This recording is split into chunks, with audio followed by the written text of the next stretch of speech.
जैसे जैसे घोड़ा गाड़ी काली घाटी की ओर बढ़ रही थी, ठिठुरन भी बढ़ती जा रही थी। ठंड के अलावा रात को भेड़िए बन जाने वाले पेटों का डर सबकी हड्डियां तक जमाए दे रहा था।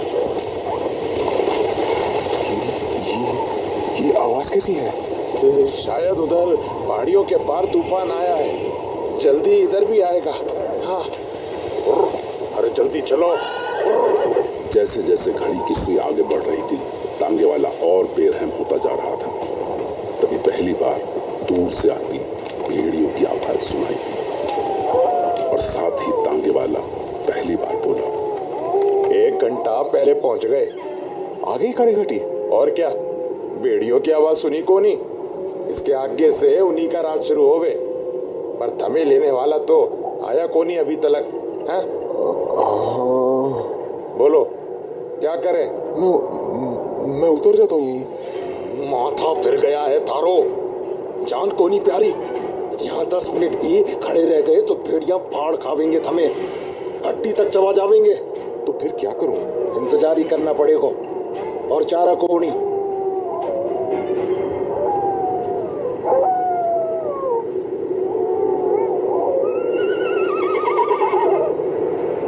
अरे ये तुम्हारे घोड़े को क्या हुआ? ये शाही बग्गी आ गई, उतरो से, यहाँ से आगे वो ही ले जावेंगे तमें। वो सचमुच शाही बग्गी थी। रंगीन कांच की खिड़कियां सुंदर पर्दों से ढकी हुई थी। उसके सामने एक ऊंची सी सीट पर बग्गी वाला सवार था और उसके सामने 4 शानदार 8 फीट ऊंचे चमकते काले घोड़े। एक ही पल में रणविजय का डर भाप बनकर उड़ गया। बग्गी देखकर ही लग रहा था कि उसका क्लाइंट उसकी अच्छी खातिर करने वाला था। जैसे ही बग्गी पास पहुंची, बग्गी वाला बोला, क्या भाई, आज तो कुछ जल्दी आ गए तुम। क्या करते, घनी जल्दी थी थारे मेहमानों को। मैंने कब कहा इससे कि मुझे जल्दी पहुंचाना है? कुछ भी बकी जा रहा है।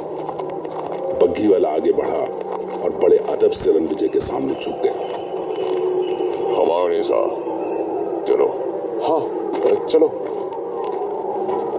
जरा रुको से।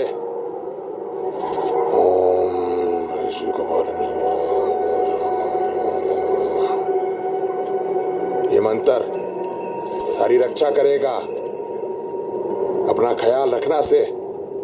और हाँ, कुछ भी हो जावे, इस ताबीज को खुद से अलग को नहीं करना।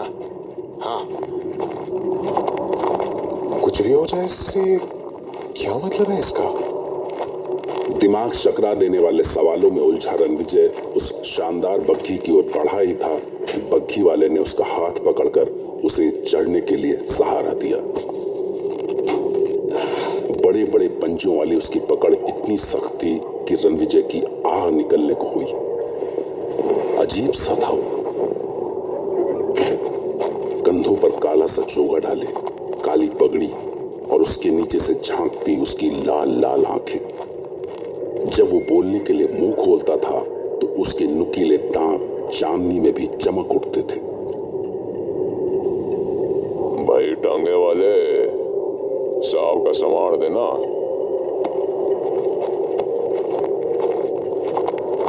बग्घी वाले ने रणविजय का बैग लिया और अंदर उसके पैरों के पास डाल दिया।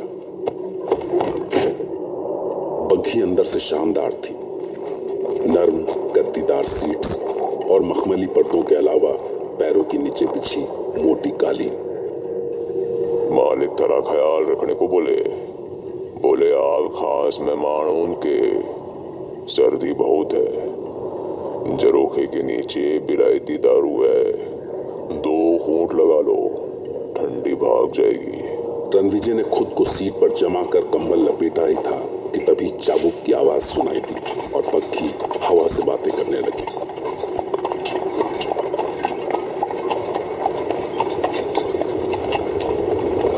घोड़ों की रफ्तार से लग रहा था जैसे वो और भी जल्दी हो। पहाड़ी रास्ते के दोनों ओर पेड़ों ने रास्ते के ऊपर छत सी बना ली थी, इसलिए रास्ते पर अंधेरा सा ही था। इसलिए बग्घी को बस उसके आगे दोनों ओर लगी पीतल की लालटेनों की रोशनी का ही सहारा था। क्या कहते हो, कब तक पहुंच जाएंगे रत्नागढ़?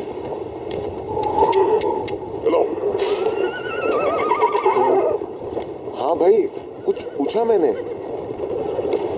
कोई जवाब नहीं। ये जगह ही अजीब नहीं है, यहाँ के लोग तो उससे भी अजीब है।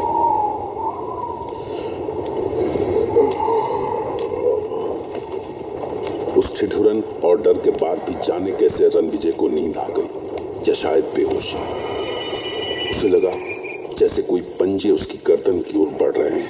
अपनी पूरी कोशिश के बाद भी वो उन्हें अपनी गर्दन की ओर बढ़ने से नहीं रोक पा रहा था। ऐसा लगा जैसे छोटा सा बकरी का बच्चा बाघ को रोकने की कोशिश कर रहा है। अगले ही पल वो पंजे उसकी गर्दन पर थे। जैसे जैसे पंजों की पकड़ मजबूत होती जा रही थी, उसका दम बढ़ता जा रहा था। सांस रुकने से उसकी आंखें बाहर निकल आने को थी। तभी उसे बग्घी की खिड़कियों से छन कर आती चांदनी में बग्घी वाले का लंबा, सूखा और पथरीला सा चेहरा दिखा और गड्ढों में से झांकती उसकी एक जोड़ी लाल आंखें। वो जोर से चीख पड़ा।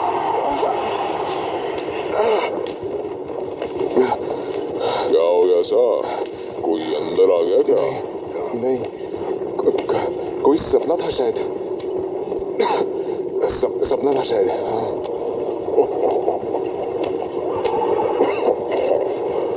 तब चिंता कौन है, ठाठ से बैठो, अब तो रास्ता भी अच्छा है।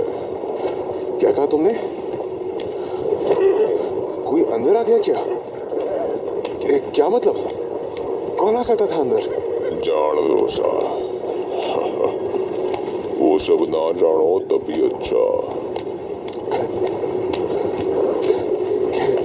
क्या बक रहा है ये? कोई क्या ना जानो, कौन आ सकता है गाड़ी के अंदर? कहीं वो रणविजय बग्घी के अंदर किसी के घुस आने के ख्याल से ही इतना डर गया था कि वो उसे ढूंढने लगा। सीट के नीचे, पर्दे के पीछे, जहां भी ढूंढ सकता था ढूंढने लगा। कहाँ है?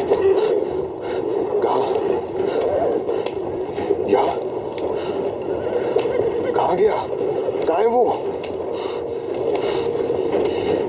अंधेरे में कुछ दिख भी तो नहीं रहा। या शायद आया ही ना हो अंदर। हाँ, शायद कोई नहीं आया अंदर। हाँ।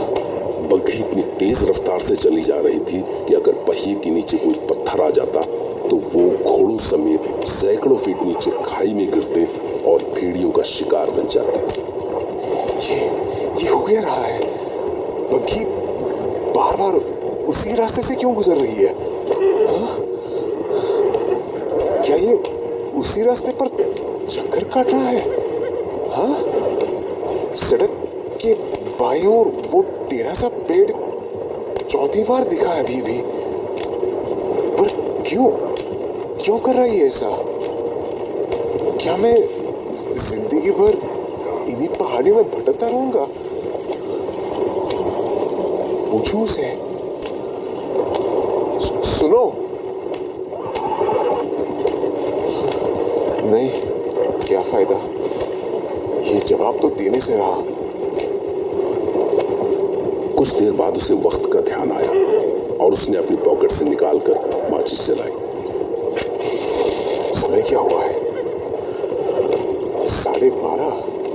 हे भगवान, उस सवारी ने कहा तो था कि काली घाटी में आधी रात के बाद भेड़िए बन जाने वाले प्रेतों का राज होता है।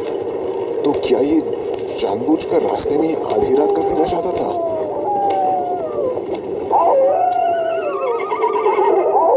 अरे क्या हुआ भैया?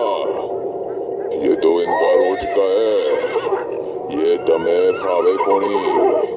चलो बच्चों, चलो चलो चलो।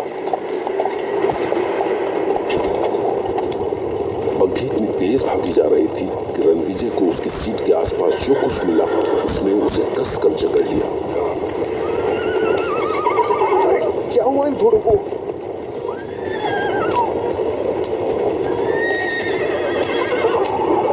रोको इन्हें, भगवान के लिए इन्हें रोकते क्यों नहीं?